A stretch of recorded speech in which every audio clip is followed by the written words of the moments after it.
বেতন বন্ধ আর সংকোচ করেন যে এই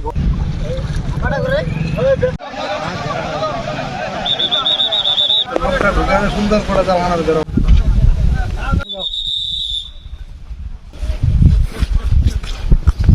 আমরা ঠাকুরগাঁও সদর উপজেলার বুড়িবাদ এলাকায় এই মৎস্য অভয়ারণ্যে আমরা ভোর 5টা থেকে আজানের আগে থেকে আমরা এখানে অভিযান শুরু করেছি। 70টির অধিক রিং জাল, কারেন্ট জাল, বিভিন্ন ধরনের অবৈধ এবং ঘাতক জাল আমরা আটক করেছি। এগুলোর মালিক পাওয়া যায়নি, যার কারণে এগুলো আমরা জব্দ করে এখানে ধ্বংস করে দিব। প্রাকৃতিক প্রজনন কেন্দ্র এই মৎস্য অভয়ারণ্যে আমাদের এই অভিযান অব্যাহত থাকে।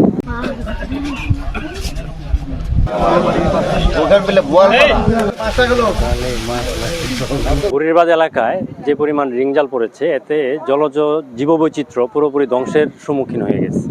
তো আমরা এই জালের বিরুদ্ধে আমরা জিরো টলারেন্স ঘোষণা করেছি, যার কারণে আজকে সকাল থেকে ভোর 5টা থেকে আমাদের সদরের ইউনো মহোদয় সহ আমরা এই অদ্যবধি অভিযান পরিচালনা করেছি। প্রায় 70টির মতো রিংজাল এবং কারেন্ট জাল আমরা আটক করেছি। আমাদের এই অভিযান অব্যাহত থাকবে।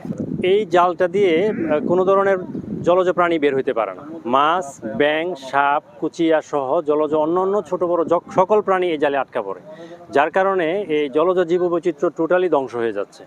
আমাদেরকে এই অবস্থা থেকে রক্ষা করতে হলে আমাদের এই জালগুলি সমূলে ধ্বংস করার বিকল্প নেই।